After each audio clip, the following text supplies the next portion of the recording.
So where are you from, and how did you grow up? So from Long Island. I was Yep. born in Seacliff, Long Island, which is a little Victorian kind of hippie town on the North Shore of Long Island. Born on the same street as my wife, Dayton Street. Wow. Yeah, and so for the first 3 years we were together on the same street. I'm a year older, so her mom used to babysit me when I used to eat Cheerios off the floor where she was pregnant with her, which was a pretty funny story. And then I moved to Roslyn Harbor, which was a mile away. And then we went to nursery school together, ended up in the North Shore school districts. My mom was the art teacher at Glenwood Landing School, and went to North Shore High School. We were, prom dates senior year, and then dated for a bit in college, and then reunited after college some years later. But Long Island ended up. What set that Yeah, in like socioeconomic context? Is that like a really rich part of Long Island or middle class? No, we or were what? middle class, very much middle class. My dad worked in the city. He was in he worked for Levi and Christian Dior in sales, and my mom was an art teacher, as I said. So I actually went. She was my art teacher K through 6. So Wow. yeah, so that was So it was a pretty very normal very normal, American. very middle class.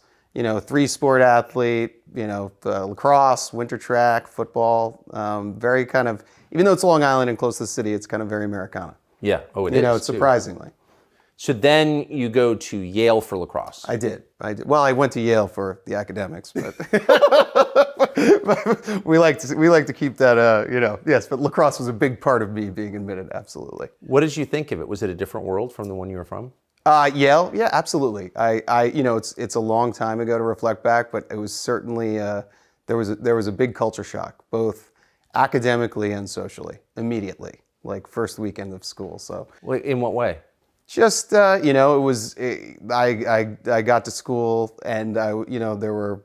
I don't. Without naming names, I was. At the first weekend of school, I wasn't in New Haven, but out in the Cape with, folks that the highways in New York were named after, and Yeah. large condiments and tires and stuff like that. Large condiments.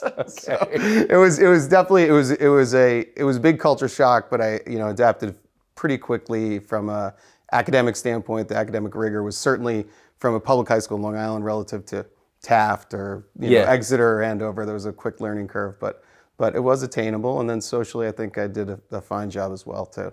So ended up at Yale. Went through 4 years. We had a successful lacrosse career there, which was an absolutely incredible experience, and kept you in line, kept you in shape. Yeah. Less distracted from everything. And graduated. I ended up, a quick stint into your world. Ended up working on the Olympics for NBC for Bob Costas down at That's pretty cool. in '96 in Atlanta. And then went on to take a job at Citibank. So that's where I got my first Asia experience. I was fascinated with Vietnam and had studied some, contemporary American history in college. My dad was a veteran. He was a Marine, served in combat on the Hai Van Pass. In Vietnam. In Vietnam. So he was in Vietnam when he was 23. I had gone on a trip around the world, and really just, one of the stops was Vietnam. Had he told you about it when you were growing up? He did. We were a little bit irreverent and would tease him about it and get dressed up as fatigues and tell him we're knee deep in rice patties and Trying to elicit a flashback or something? Trying to elicit PTSD maybe. Yeah, we were a little wild. me and my 3 brothers and sisters. So he didn't talk about it much, but we tried to bring it up a lot. It was kind of. That's pretty funny. Yeah, it was. So you wound up working for Citibank in Vietnam?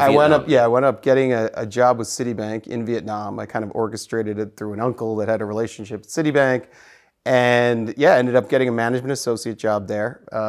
They just opened. Doi Moi was kind of underway, which was the not necessarily privatization, but the opening of Vietnam post the war, the conflict, the war of American aggression. Yeah. As they've been coached to say, as if you live in Vietnam for some time. So went there, was a management associate, was in Hanoi for a year, and then a couple years in Ho Chi Minh City, and ended up at Citicorp Asia Capital Limited, where I was in private equity. So wow, that was the beginning. Where'd you go after Vietnam? After Vietnam, there was a nonprofit that had come through to produce a film about Vietnam, which involved a bike ride on mountain bikes from Hanoi to Ho Chi Minh City. It was Long an way. 18-day ride, 1,200 miles.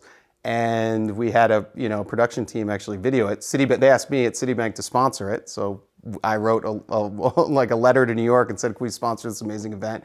We've got 100 NVA disabled soldiers, and we've got 100 American veterans, primarily disabled, and we got on bicycles and hand cycles. I piloted a blind veteran that had been shot near Khe Sanh, and spent 18 days on a bike going over those memories. And then, actually, this is how I left Citibank. I got a call. So this is an amazing experience, yada yada. I'm sitting at my desk at Citibank in Ho Chi Minh City, or I forget what office I was in. Got a call and said, we had such a great time with you riding on the bike. Would you come back and produce, be a co-executive producer on this film? And you could get a job. One of the benefactors of the charity was a Goldman guy. One was at Equitable Financial at the time, and they're both the CEOs or senior partners. And they're like, we'll give you a job. You have the training at Citi. Just produce the movie for us. And so I went back, and we ended up, selling. I worked very closely with a great colleague down in Charlotte. We sold the film to NBC, title sponsor. We sold it to Reebok as a title sponsor. Got Dick Enberg to do the intro. Got Bruce Springsteen to donate a song. Wow. Yeah, Shut Out the Light, and it was a great success. We won the Emmy in '99. So Amazing. Daytime Outstanding Program Achievement. So 1 for 1 television production. This is my So you're an second time. Emmy Award winner. I am, yeah. Amazing. So what'd you do after that? So after that, I ended up going. The one kind of principal at Equitable Financial had moved over to New England Financial. So he'd taken a new job as the chairman and CEO of New England Financial. I went into the special, strategic. It was a strategic management group, and did a little bit of it. Was primarily almost like an in-house management consultant in finance, across the business. They put me on a lot of different special projects, and that was my job for the next couple of years. And then we were actually bought by MetLife.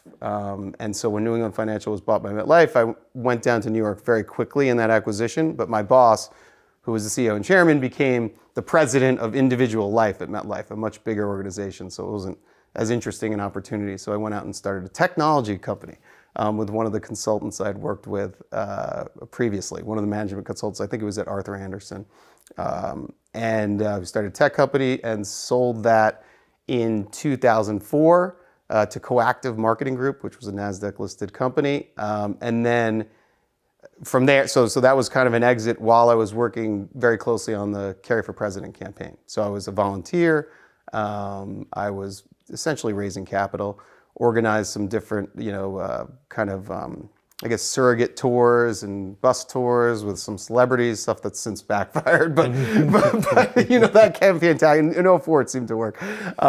And basically was poised through kind of the success that I had in the fundraising that I was going to go and take a job in the White House. So I thought I was, going to work in small business, or there was some other, there were all the larger kind of bundlers. I was a baby bundler. I think I was identified as in some in the New York Post at some point.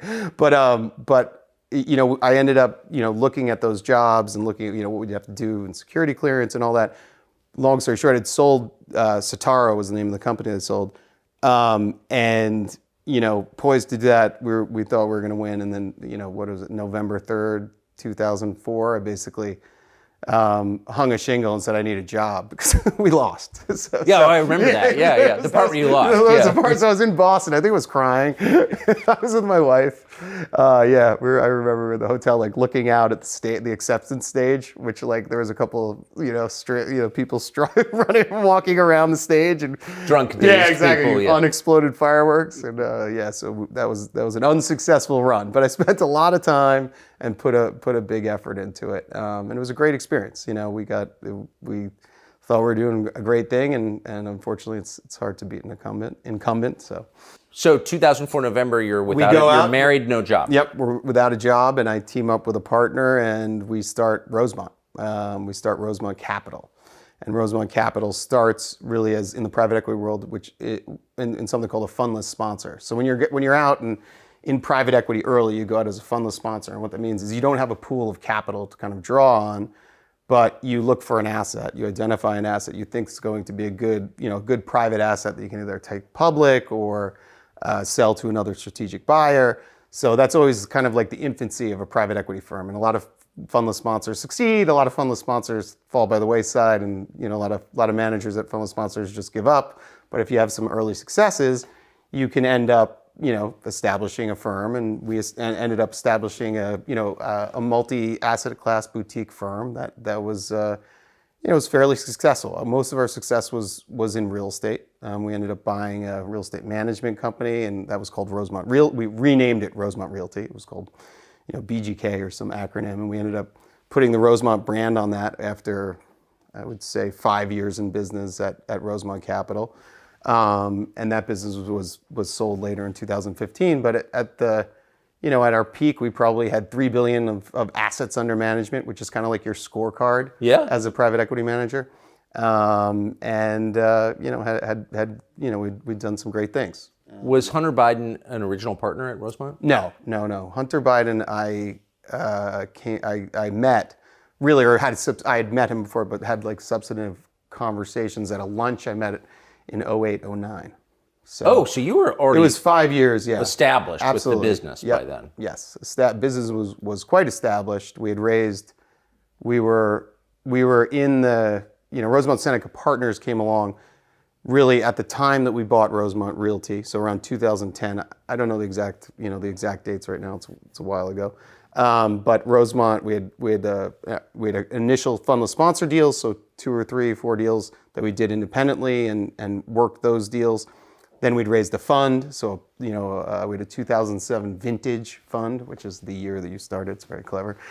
So we had a 2007 vintage co-investment fund, and then we actually raised, out of the financial crisis, we raised the TALF debt fund. So reinvesting in asset-backed securities, and then we had some other sub funds in technology, but ultimately like kind of the big successful piece of Rosemont ended up being Rosemont Realty, which was this acquisition of BGK. So it sounds like you've got a perfectly self-sustaining business, $3 billion under management.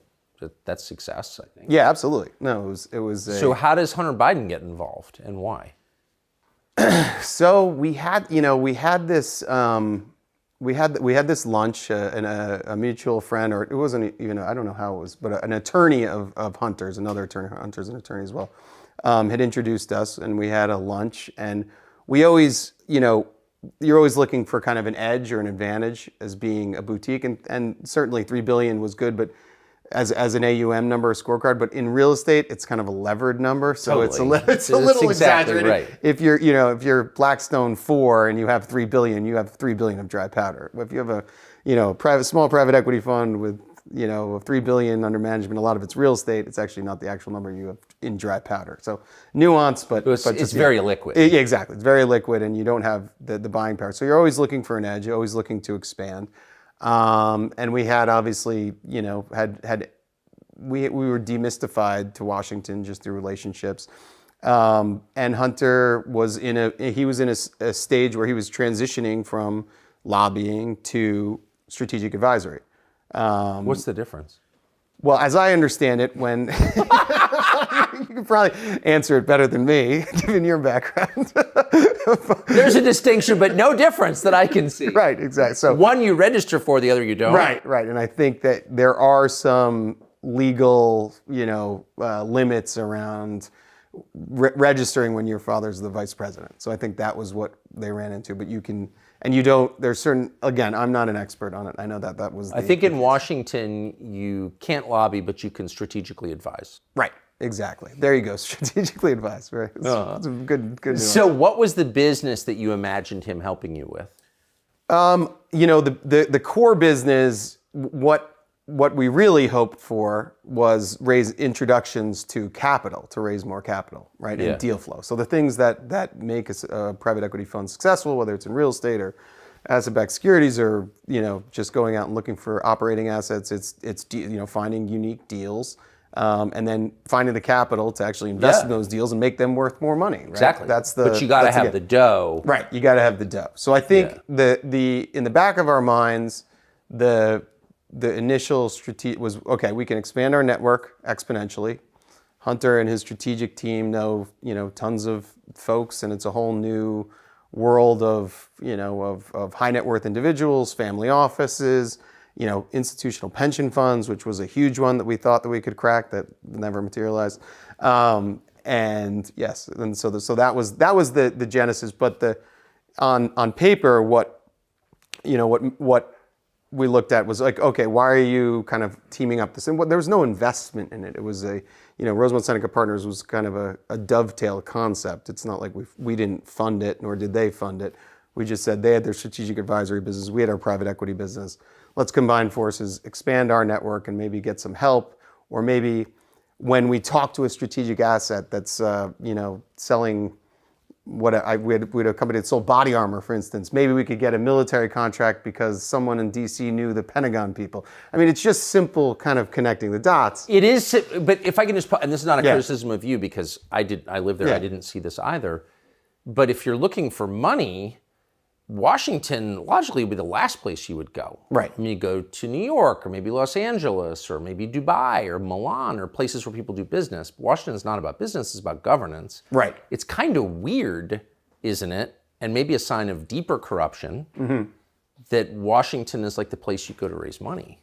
Yeah, I think, where we were in this, in kind of the, in the world of private equity. We're a very small private equity fund at the end of the day.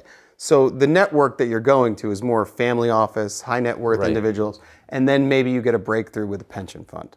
So I think the fundraising elements of linking up with Seneca Partners was really that, but we took advantage of all the kind of strategic advisory work and the network that they had to promote to the assets, to promote to the other, to people that we're raising money from. Say, oh, listen, we have a DC office. We know how to operate. This is going to give us can I just advantage. ask, this is not related to you. Yeah. You were not able to get pension money, right? No. But do you believe, having operated in this world, pension funds are some of the biggest investors in the world? Absolutely. They are the institutional investors. Exactly. Yeah.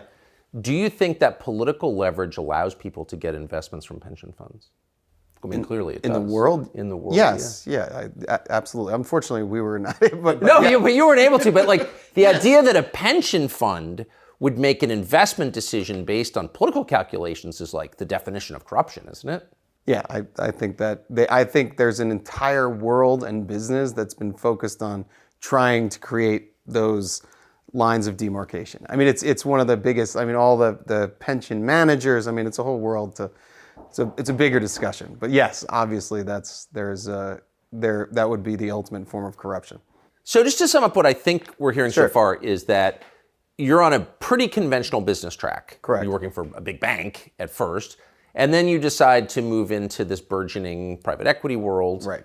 which really was exploding at the time. And then at some point, having gotten the business off the ground and it's succeeding, you look to Washington for opportunities there. Right. And you run into Hunter Biden or are set up with Hunter Biden. Right. I'm set up with Hunter Biden, and again, at that time, it seemed like it was hindsight's 2020, but course. it seemed like an opportunity to just broaden our network, broaden our competitive advantage on the deal side by having this access or regulatory understanding of DC is how we properly say it, and maybe expanding our and getting lucky with a pension fund introduction. Yes. Or another, large family, maybe there's a political donor that's a $1 billion family office on the West Coast that Hunter has a relationship with. So I thought that was enough reason to kind of not invest in a new company, but just, flirt with a joint venture at the end of the day. So, and you're in your early 30s at this point. Yeah, You're trying to early make your 30s. way. You wind up, though, with this deal most famously with Burisma. Burisma. Yeah. Yes. How did that come about? So the Burisma deal came about initially, the CEO, Zolszewski, and Vadim, I'm going to abuse the name. I have it here. I've got it right here. Why don't you say it first, and then it'll... I can't. I got to put my glasses on. Pozharsky. Yeah. Yeah, so Vadim and Nikolai come through. They're working with they're in the network. Again, you're always expanding your network in raising capital and private equity, and work with this group, Tri Global Group, which Famously also worked with Mayor Giuliani, which Yes. was another one of their clients, which we found out later, but it was kind of interesting. They had on their fundraising list had Nikolai and Vadim, who were the CEO and the CEO, owner, and corporate secretary of Burisma, and they'd come through New York. Pozharsky. Yeah, there we go. We'll just use Vadim, I think. Vadim. So they come through New York. I was actually on a business trip in Asia. And they're taken through, and the Tri Global Group says we're working on these things. One of the funds that we're marketing is Rosemont Real Estate Acquisition Fund 1, REEF, and they show it to them. And that's probably I'll probably get the dates wrong, but that's maybe in the early the 2012 range. Okay, so that's the first context. We've got a placement agent working on Rosemont Real. They're on commission business with Rosemont Real Estate Acquisition Fund. They meet Vadim and Burisma. I don't know if they had known each other before, but there's this a mini Gark, as we call him, and a mini Gark and Vadim, who's the corporate secretary. They come through. They pitch. They give him the deck. I don't know if they spent any time on it. The deck being the marketing presentation for REEF. And nothing happens. They don't come in as an investor, but Tri Global was successful in identifying some investors for us, not Burisma. Cut to 2014, and I'm in the midst of a trip to Europe, and we're doing a strategic deal with a large bank there. And I get there, late February, early March, and it happens to be the day that Putin invaded Crimea, a peaceful invasion of Crimea, as they say. And so our deal falls through because there's all these basically it's like this huge paradigm shift, obviously, after Maidan. Yes. And, everything changed in Europe, and it became there's this new inflection point of Ukraine, and that really started there on those days. So needless to say, our strategic deal with the bank falls through for Rosemont Real Estate Acquisition Fund. So we're quickly pivoting because at the same time we're raising for Rosemont Real Estate Acquisition Fund 2. So I happened to be at a meeting, and Tri Global says, well, are you still trying to raise capital? So would you like to meet with Nikolai Zlochevsky to pitch your wares? I bring the deck to him.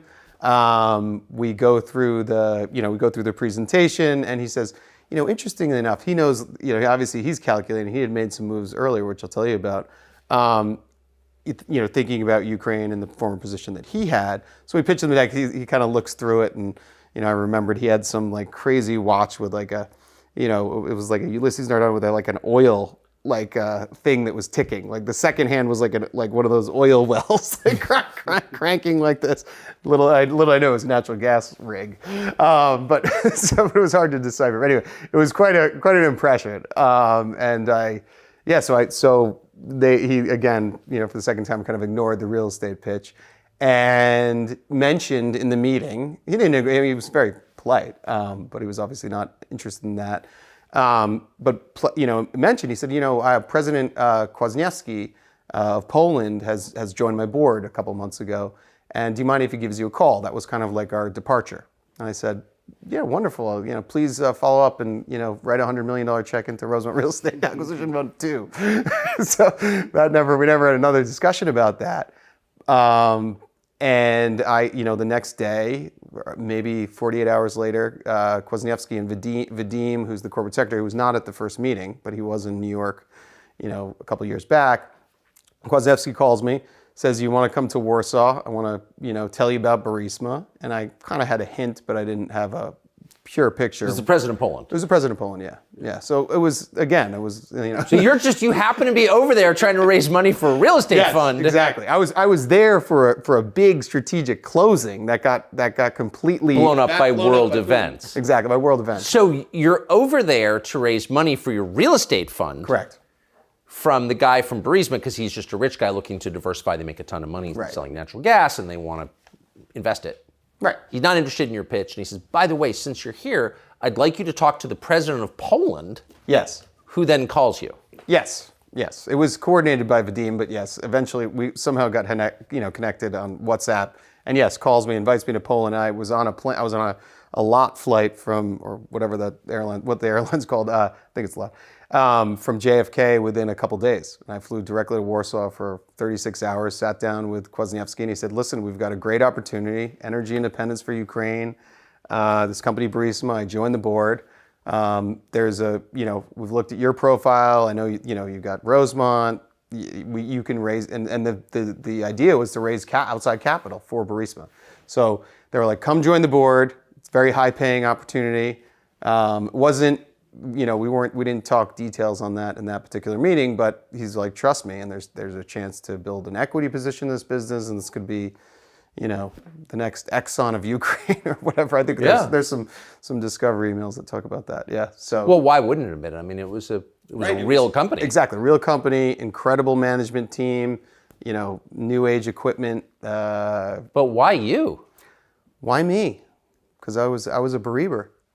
You're a true Belieber, huh? I was no. Why me? No, it's just interesting because you're raising money for a real estate fund. But then the guy from the natural gas company says, talk to the president of Poland about joining the board of our natural gas company.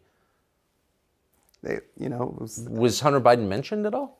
Hunter Biden was not mentioned, though. I mean, I can't deny that they did some research about Rosemont Seneca Partners, but because it just seems like it was not mentioned. It was not mentioned to me.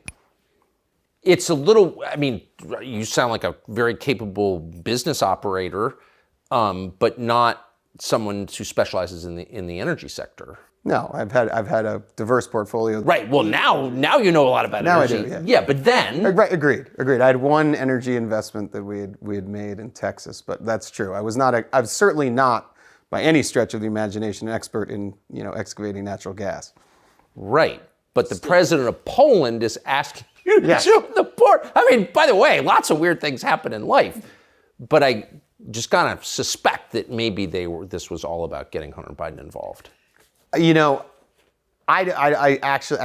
think that they saw an opportunity to raise capital. I think that they thought that I was close enough to political powers that I don't think that was their initial intention, to be completely honest. I don't think they were like, I was a mark that they identified and then found Hunter. I think it was a little bit more natural than that.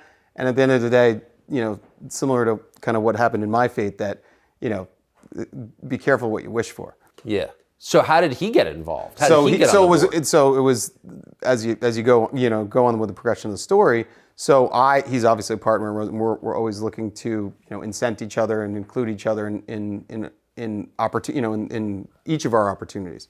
And what happened was I came back, I joined the board, or I started the process of joining the board. I did join the board. I think I was on the board in March of that year of 2014 was probably my first month there. And then I came back and Hunter was of counsel. And so what I did is I brought him on board as counsel to legally represent the company and help them and basically have a firm in DC that would look out for their best interests, or kind of their any kind of geopolitical. I'm sorry. I'm calling bullshit on just this one thing, okay? So this is a city filled with law firms. Yes. Where every... Yeah, but Hunter was my partner. I know. Just saying, this is a city where the number one job for a college-educated Caucasian man is lawyer at a firm. Right, exactly. Right. And a lot of those firms deal with foreign transactions and business and whatever. Hunter Biden doesn't have actually a meaningful history as a practicing attorney. I mean, he's been in the kind of lobbying world. So, I mean, that's an influence play, right? There. Yeah, well, yeah, I think the firm that he's of counsel was prominent and had a large business in lobbying. So I think it made sense, and it was also incenting a business partner of ours, and it was a business partner of mine. I think it was it made all the logic in the world, and I think if it stayed like that, it would have been a little history would have been very different. History would have been So how did he wind up on the board of Burisma? So what happened was we quickly developed. There was a team from Burisma that came into DC, did some meetings. There was a kind of a lead practitioner on the law side that was brought in to be like the Hunter was a relationship manager, and then there was like a lead for what things that needed to be done. We need to lobby Is for this or that. relationship manager, is that like a business card title? It's generally like of counsel at these law firms. It's to make introductions. Yeah, of course. I just love that want phrase. One of those. I should have gone to law school. I aspire to be that. No, it's a good gig if you can get it. Anyway, so no, this is a natural progression. So we hire, and then, a month or two goes by. We're at an economic conference in Italy, Lake Como, which was nice. Beautiful hotel. Or if I can say, as your friend Vadim calls it in a letter I want to ask about in a minute that we got, is May of 2014. Following our talks during the visit to the Como Lake. Yes, the Como Lake. Exactly. Lake Como. Absolutely. It was gorgeous weather, and it was May of 2014. And so, that trip at DC, Vadim had been on that trip. I forget if there's other executives there, meeting at the law firm in the conference center or large conference room, and got a lot done, and it seemed to be off to a good start. They visited us, Vadim and Nikolai visited us at the Villa d'Este at this economic conference. And Hunter, was of, the relationship manager at the time of counsel, and they, kind of struck up a conversation, and Kwasniewski was not there, but on WhatsApp and kind of in the conversation. And I think, similar to what, as opposed to like me being a mark and an orchestrated effort to get Hunter on board, I think they all of a sudden saw, the relationship that I brought by doing this, and thought, wait, we can go a step further. We got the president of Poland. We've got this, a couple of finance guys on the board. We've got a couple of Ukrainians and Cypriots for regulatory reasons in those, in those domiciles. And we can get the son of the vice president on the board. And, they saw that opportunity and they made the offer. And I think at the meeting in Lake Como. At the meeting in Lake Como. So that's fact. I was not at that meeting, but it was a meeting that was done in a sidebar and the idea came back, and I think a month later it was. So what's so interesting? So here's this letter that I referred to at the Como Lake. And it's May 12th, 2014, 8:29 a.m. And this is from Vadim Pozharsky to you and Hunter. And he goes on, and it's kind of complicated about what he's talking about, corruption in Ukraine. But he gets here. He says, "We urgently need your advice on how you could use your influence to convey a message, signal, etc., to stop what we consider to be politically motivated actions, etc." And that's from Vadim. So right. They figured it out right away. Absolutely, yes. The term signal in every other kind of market or theater or whatever you want to describe, it's like a pretty, it's a well-used term. So signal, like the U.S. doesn't use it, but it's a very common term to send signals between government and business, because government can always shut you down. It's almost like the shakedown kind of, I try to equate it to something, but you always want to be sending positive signals from that regulatory body, i.e. the government, to the business that you're not going to be shut down. Right. And so I think they're using in common term to them and sending back here to us and say, like, oh, I hope we're protected, kind of thing. That's the term signal. Well, you just flat out says it. Yeah, exactly. We urgently need your advice on how you can use your influence. Right. So, and that's all kind of, again, just for context, it's pretty conventional. Yeah. I mean, I think that's what lobbying firms are for. Yes. But then comes the question of General Shokin, the prosecutor. Right. Tell us, that seems to me, that's when it gets heavy. Right. Okay. So what was that? So Shokin was and I'm going to get the dates wrong, but Shokin was he was the prosecutor, the head prosecutor in Ukraine. And he was taking a close look at Burisma. So maybe not so different from an attorney general. Right. But he was taking, much more case active, I think. Right. An attorney general is more of like a manager of people that handle cases, and they have their independence. This guy's the law. He's like the law, yeah. So the buck stops with him. Hence, the signals are more important in countries outside the United States. So Shokin is taking a close look at Burisma. There were allegations that some of the the deposits or some of the reserves were not, authentically acquired or whatever it may be. And so those were like I think that was the genesis of the complaints. And there were always, being in Ukraine and being in that part of the world, there was always kind of challenges that they were facing. They're from not being able to get a visa to money being tied up in London, and this was just another, in a series of issues that law firms and strategic advisory firms were hired for to handle these kind of things, right? Yeah. So the Shokin case was, he was taking a look at Burisma, and there was a big push by European leaders, the Atlantic Council, et cetera, to fire Shokin because he was corrupt. Like it's hard to kind of decipher who's, it's all. Can I just ask you, just sidebar, like why would the Atlantic Council be getting involved in Shokin? Well, here. I mean, that's I mean, I think I don't know on the Shokin piece. I mean, again, this is the lead prosecutor in Ukraine, right? So if Ukraine is actually a country with sovereignty and not just a colony of, say, the neocons in the United States, like why wouldn't they just let Ukraine deal with their own? Like why would Western powers even get involved in who the chief prosecutor in Ukraine is? That's a question that I don't know. I couldn't control myself. So, but within Burisma, right, this Shokin was considered a threat to your business. Obviously. Shokin was considered a threat to the business. I think anyone in, again, you got to get the signals to the government. I think anyone in government was always a threat, and always trying to shake down these businesses that were highly successful and enriching the owners and the staff and the board and whatever. And so at the end of the day, Shokin was taking a look, and again, if I wasn't involved in Shokin or any of this, but he was a threat. He ended up seizing assets of Nikolai, a house, some cars, a couple of properties, and Nikolai actually never went back to Ukraine after Shokin seized all of his assets.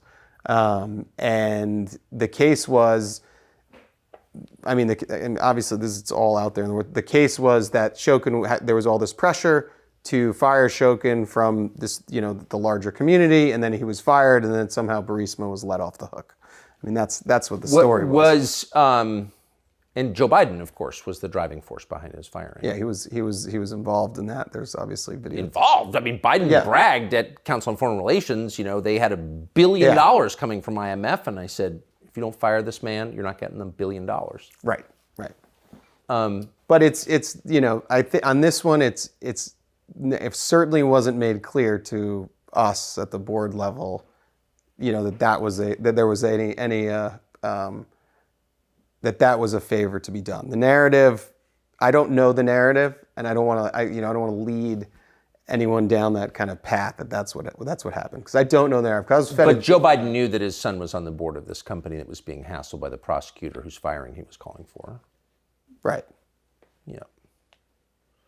And this took place 3 years after he sent you a letter saying thanks for all the work you're doing with Hunter. So clearly he would know this would benefit the family.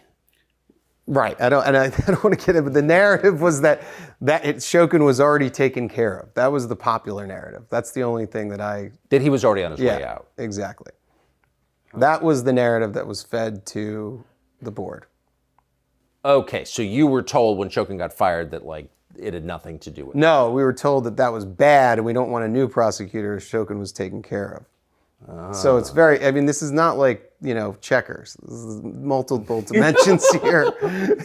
So a popular. This is like Connect Four. No, exactly. It's I think in this particular case, it's pretty high stakes and pretty sophisticated. So the narrative that I was told was that's just, I've said it under oath and I'll say it again. That was the narrative. That was the narrative. Were you aware, do you have knowledge that Hunter spoke to his dad about Burisma? Do I have knowledge? Yes. Do you know that Hunter spoke to his dad about Burisma? Did you ever see them talk about it, hear them talk about it? No, I don't have knowledge of that, though I'd assume it.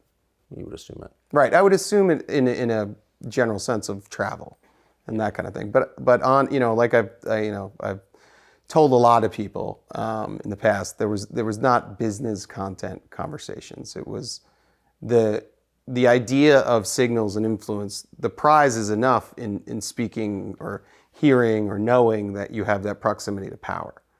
No one is so unsophisticated that's been in politics for 50 years Right. that Hunter is going to talk about, the last quarter's, how many billion cubic meters of gas we pumped out of the ground. Right. So it's just, I think a lot of the narrative gets caught up on,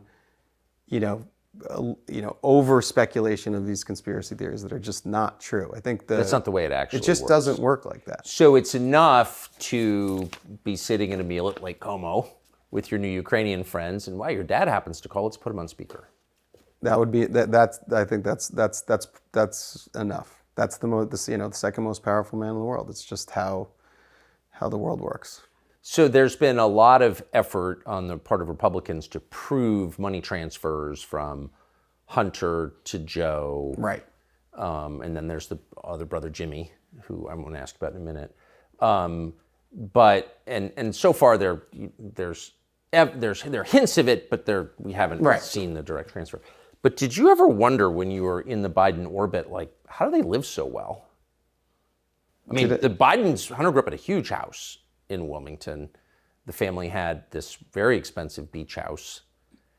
And how do you do that on a politician's salary? We don't pay our politicians very much. Well, I think Hunter had a successful lobbying and advisory business. Sure, but these are his dad's houses. Right.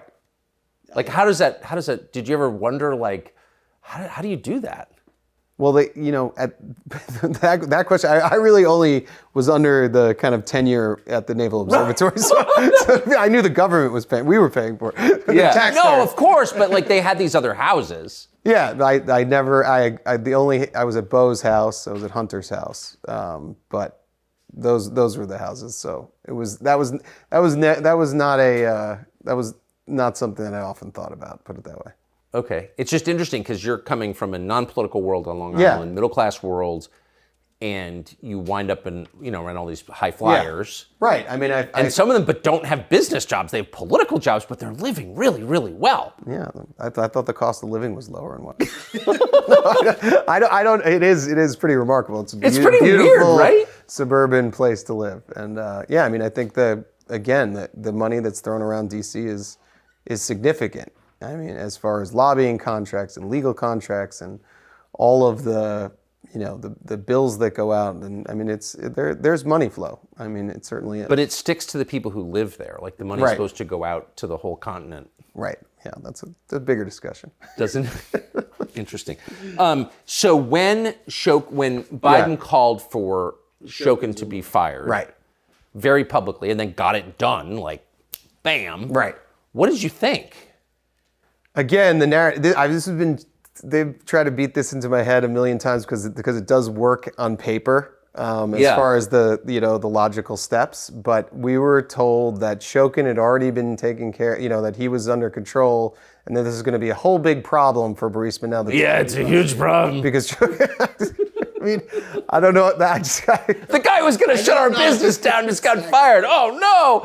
It's just what it was. It was kind of pounded into our heads. Obviously, as I look back in the rear view, it doesn't paper as well. But it looks like there was something. I'm asking you because you said at the outset that, well, first of all, that you liked Hunter, absolutely, who was a very likable. I can attest personally, a very likable guy, absolutely, but that you thought it was, useful. He knows his way around Washington. His dad's vice president of the United States. All this stuff. It's all good. But that there was the Icarus problem. Right. That if you use those contexts too much, maybe it hurts you. Maybe you absolutely. get burned by it. Did you feel that when Shokin got fired, ooh, maybe this is a little close to the sun here? No, on that one, I just was kind of listen. I was believing the narrative because we were in where I felt the Icarus was when he announced we were in Doha. As one is running around with some of the royal family at another conference, and part of the benefits of actually doing the Rosemont Seneca partnership, you're getting access in these meetings. Anyway, long story short, we're in Doha, and they release some picture on the website that Hunter had joined the board. And that was kind of that was like the tipping point where Icarus had arrived a little too close to the sun. Yeah. And the rest, and the rest of my story has, been a slow downward. Yeah, the trajectory changed at that It was point. like this, exactly. That was the Icarus moment. When I saw that release and I saw, it was the middle of night. Burisma that had released that? Burisma released it, didn't tell us, and it was like the most Googled news story like in the world for 18 hours. And Yeah. I was like, this is going to be a different Well, because world. to a civilian, you're thinking, okay, huge, super lucrative Eastern European Right, natural I thought it gas was company, incredible. sort of semi-employed kind of lawyer lobbyist from DC. Like, what is he doing on their board? Like, it just seemed, Right. yeah. Yeah. And that it really, at the time, I was I didn't have, we didn't calculate the risk appropriately. And the rest is history. So whether or not Hunter convinced his dad to come out against Shokan, and there's debate, Right. it was very clear that the Burisma guys were hoping to leverage Hunter's relationship with the vice president, his father. Yes. At one point, they told Hunter to, quote, call his dad. Yeah, I think referencing the email that you put earlier, there was constant pressure to send signals, to leverage all of his dad included, but the Biden brand, all of the the DC insider and relationships to help Burisma survive. I think that's at the end of the day what we're talking about. I mean, that was the idea. That's what he brought. It was that ability to help on the geopolitical stage, keep them out of trouble, keep them out of investigations, unfreeze assets, unsuccessfully, unfreeze visas, and the first challenge, which was there was a 23 million pound account that was released to Burisma because of alleged non-cooperation by the prosecutor. I don't know if Shokin or the guy before that, but that was successful. And I think Did Hunter help with that? the perception of him being on the board probably provided a halo that helped with that, but no active, there was no active. But they were not consulting him on like pipeline construction or wellhead design. No. It was hiring lobbyists and law firms to and various like NGOs to help clear the path from regulatory roadblocks at the end of the day. When they asked him to call his dad, did he? I was not privy to the conversation directly, but they've asked, that was, Vadim met with his dad at dinner at Cafe Milano, a famous dinner at Cafe Milano. I did not listen to a particular call where they spoke, but I know that the request was made by Vadim a lot. What did Vadim say to the vice president at that dinner at Cafe Milano? At dinner was, politics. I think there was a World Food Program element, weather, nothing specific to Burisma. But the idea was by having that relationship and by saying, I met with the vice president in Washington, that gives him SWAT. Yeah, I think at the end of that's the, the prize, or the, being able to have, whether it's on, speakerphone or in person, to have, that person in direct contact, whether you're talking about, weather or, politics or what have you, that's the important part. I don't think, there's no relevance in asking, the vice president about, the gas, Right. revenues or anything It's like that. It was enough. never, it's enough.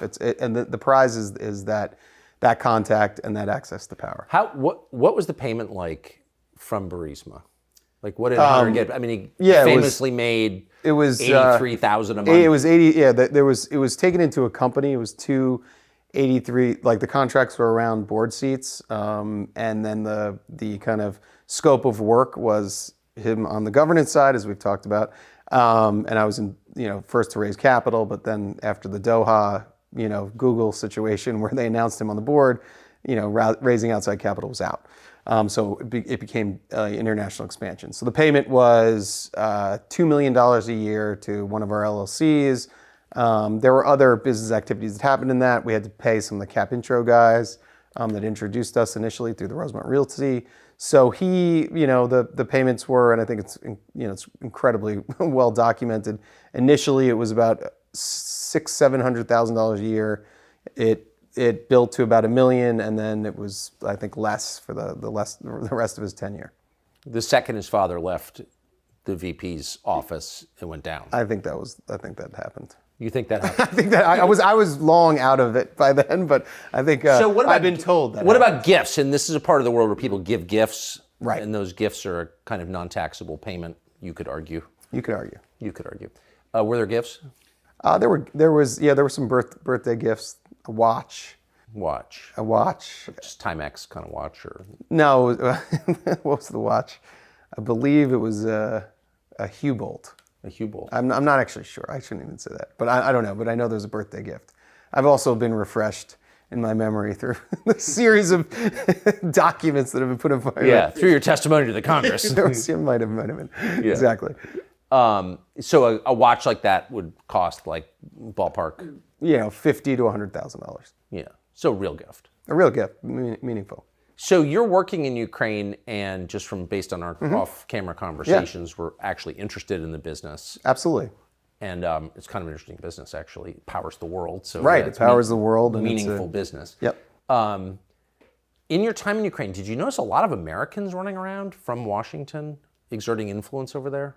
I think obviously it's an important part of the world. I think for different factions of different opposing East-West types of views. So yes, there were a lot of Americans lobbying, USAID, State Department officials. There were a lot of Americans kind of working. Because the picture you paint doesn't sound like a sovereign country. It really does seem like a protectorate or something. Yeah, I wouldn't. And the protectorate might be an overstep, but yes, there is a lot of interest in Ukraine and who controls Ukraine, and that's it's a geopolitical conversation. Did you ever see Toria Nuland there? We definitely. I never saw her in person, but she was definitely. I think that was in her scope in her theater. Did she have a lot of influence in Ukraine? She did. Yeah, she did. She was. It was constantly trying to curry favor with her. She was one that you wanted on your good side, as I remember. I don't remember the specifics, whether it was, there were some issues with one of the ambassadors mentioned Burisma as corrupt at some point, and that was a big thing, and there was like a big effort to try and redact that. I think there was some lobbying done to her or with her, but did it get done? No, obviously Burisma. I think Nikolai, who came to New York and ate at Katz Deli back in 2012, looking at the real estate pitch, ended up in Cyprus. I think he's still there. So no, nothing ever worked with that. Though I do believe that at the end of the day, Burisma wouldn't have stayed in business so long, if Hunter was not on the board. So they got their money back. I think they got some years. Why did you leave? I left in something completely unrelated. Because you got in trouble with another company. Correct. Exactly. And so you got off the board, but Hunter stayed on. Hunter stayed on, yeah. How long did you remain in business with him? After we had the issue with that other company, I was no longer in business. With him? With him. I was friendly. We were retained a friendship for a couple of years, and then there was it's complicated and can't talk about it because it's an ongoing case. But there was a reversal of a conviction, and then there was subsequently that the reversal of conviction was re-reversed, and after the re-reversal, we kind of never spoke again. For legal reasons, or was there enmity between you? It was just no, absolutely no. There's again, looking back at the body of work, it was, a very big strategic mistake for me to, be involved with him. And some of it was my fault because, quite frankly, I was pitching Burisma Rosemont Realty, and that ended up, that the genesis, that was me. But obviously, the trajectory of my life would have been far different and arguably far better if I'd never met him. And you didn't make that much money from Burisma? No, I think it was, relative to the world, yes, it was a lot of money. Relative to my middle-class upbringing, it was a ton of money. But but it wasn't life-changing money, and it was quickly exhausted on legal bills. Yeah. So how have you, what's interesting in this conversation is you're very sympathetic to Hunter Biden, the person, like you like him. You still Right. say you like him. Absolutely. You His worked- children, I mean, I've been to their lacrosse games. Yeah. It's a good family, and they, they've got a great relationship, father and son, speak every day. I witnessed that for 10 years. So, and you're not, I mean, you work for John Kerry for president, so Right. you're obviously not Right. a partisan. I was a volunteer, but Yeah, but you're not a partisan actor. I think it's fair to say you're not No, grinding not at all. political acts absolutely not. here. How have you been treated by well, you obviously are a Democrat or were a Democrat most of your life anyway. Well, I was never registered Democrat. I was registered independent, but just for the record. But I have been treated by, the treatment seems to be the treatment of just getting out ahead of this and speaking the truth and just retelling my story. That a lot of people seem to be interested. A lot of the negativity seems to come anonymously. Obviously there's murmurs of different folks saying different things, but the threats and stuff like that seem to come from whether they're AI bots or people in a basement in Cleveland. Not to pick on Cleveland, but Probably Cleveland. Though, yeah. It might be. I don't know. I don't know. I can't kind of pinpoint it, but it is definitely it's a bit of a scary time. The reaction to what you've said in public, to what you said to the committee on the Hill, and doubtless to what you've been telling us in this interview, is that there's no corruption here at all. This is totally normal. Joe Biden had no role whatsoever in his son's business or knowledge of it. But Right. That seems false. Yeah, I think that. Yeah, I think that's categorically false. I think that he was aware of Hunter's business. He met with Hunter's business partners. You found a letter that illustrates that he knew me. And he's thanking you. He's thanking you for his efforts. So I think that was, I think for your efforts. Yeah. Yeah, I think that that's not factually right. But in the same breath, there's no. I don't think Joe Biden's looked at a balance sheet or a cap table or what have you, or any financial document, probably ever. Yeah. So there Done pretty well for not looking at. Well, that's. Yeah. So who's Jimmy Biden, his brother? Jimmy Biden, his brother, that's Joe, the president's brother. Yeah. And he really picked up, post my, issues, and worked with him, in business that he got into in China and Romania, kind of after my tenure with Rosemont Seneca Partners. But I think he probably filled some void of, companionship and business companionship, in the years after I was basically. Did you ever spend time with him? Not a lot. 3 or 4 times. 3 or 4 times. So he ran. There's not a lot written about him. He ran a nightclub for a while in Wilmington. I think that went under. Mm-hmm. But was it your sense that he had a high degree of business acumen? He was always willing to. He was always willing. I have no real opinion about Jimmy, quite frankly. I know he likes Diet Mountain Dew. That's Diet Mountain Dew. Yeah, I'm a big Diet Mountain Dew guy. But I never did a business deal with him. I socially interacted with him on a very few occasions. But did you think it's a little weird? So here's Hunter Biden, and here's the brother Jimmy with the Diet Mountain Dew. What is this exactly? This Biden brand? What is the business? What is as a whole? I mean, what is the business? It's a diverse portfolio of opportunity. It's a diverse portfolio of opportunity. Yes. Hunter and Jimmy. Well, obviously, you've seen again, I keep referring to the rearview mirror. I mean, the portfolio has, exhausted, and Hunter's on to better things. So he's an artist. He is an artist, yes. And I'm not going to offer any reviews of his work, but I just have to ask, in the many years in the 10 years you spent with him, did he evidence any interest in painting? Not particularly, but he was very, he was a very well-read student of history. So he was far more interested in, I wouldn't say artistic ventures, but certainly not painting. That was a surprise. It was a surprise. Yeah, it was a surprise. What is that? I mean, I think that after looking at the portfolio of our experiences, Yes. I might do the same thing. You might do the Because, I mean, it's just, I mean, that's a long haul For sure. covered with tragedy and, Yes. addiction. And then going through all that, I think you just have to have a reset. That makes sense to me. Getting $500,000 for your paintings like 6 months after you start painting seems a little weird.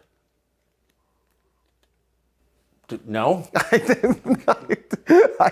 I mean, I'm not an. I mean, I do have smart artists in my family. I wish my grandfather got Yeah. that, but yeah, no, that's. Do you good for him. think your life has also taken, ups Yeah. and downs and Right. twists and turns you didn't expect. If you decided like in 6 months to start painting, do you think that you could get $500,000 a painting? I don't. It depends on how the show goes. Do you think that's one of the opportunities open to you in your diverse portfolio That's really why I'm here. to pitch your paintings? Exactly. So I'm starting. a lot since the laptop came out. What'd you think of that, by the way? The laptop? Yeah. Were you shocked by that? That was not great. Yeah, that was obviously I'm. Oh, not great. That's in the not great category. This is not great. Great. Yeah, that was a real bummer, I guess. Yeah. In the not great category. What did I think about it? I mean, it was an absolute shock that's perpetuated this, kind of nightmare that I've been living for the last. Did he call 8 you years. when that came out? No, Yeah. no, he did not. Ooh. No. Because you're obviously on it. Yeah, no, extensively. Yeah. Yes, not visually, but. Right. Right. Not a single naked picture of you on that There's laptop. not. Thank Kevin. Yeah, all over it, and it's just led to just incessant and never-ending media fodder that brings me back in. And Last question. A lot has been written about his drug and alcohol problems, Mm-hmm. and the laptop is a visual record of those. right, How did they affect your relationship with him? well, it was he was for the initial part of our the tenure of our relationship and business partnership. It was he was sober, so there was no that wasn't a part of our it wasn't part of our relationship. And then I think there's some tragedy that fell upon him with his brother, and coming from an early past of tragedy, things got hard mentally, and he slipped back in, and obviously that created some chaos, but that was created less effective kind of business decisions. Now, Verismo has already started, so that moment, that tipping point, had already happened at the end of the day, where the downhill spiral started, and I think a lot of those pressures of the media also contributed to it. But you're tethered to this guy in business, right? And then he Yes. starts to fall apart. Right, and it was not. Yes, it was not he made a lot of efforts to repair and go to rehab and get better. And then I again through another business that we're involved in was kind of taken out, and then so I didn't go through the actual kind of full downward spiral and then rebirth. Only You said from you were afar. taken out. Do you think you were taken out? No, I can't comment on that. It's an ongoing case. So. Probably not out of the realm of possibility, one suspects. Devin Archer, thank you for spending all this time. Thank you so much. Appreciate it. Really appreciate it.